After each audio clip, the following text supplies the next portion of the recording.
Hello guys, welcome to Happy Streamers channel. Hope you're doing well. In this video I'm going to show you how to active two WhatsApp account in one Android phone. So guys, at first go to your mobile settings.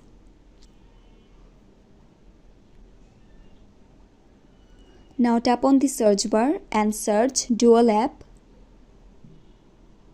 Now go to Dual apps. Now tap on WhatsApp. Now turn on this Dual apps mode. Tap on turn on.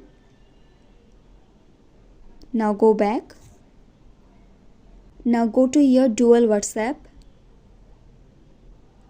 So guys, now you can connect your second account here very easily. So guys, that's it. That's how you can active two WhatsApp accounts in one Android phone. So guys, I hope this video was helpful to you. If it was, then please give a thumbs up and hit the subscribe button. And thanks for watching the video.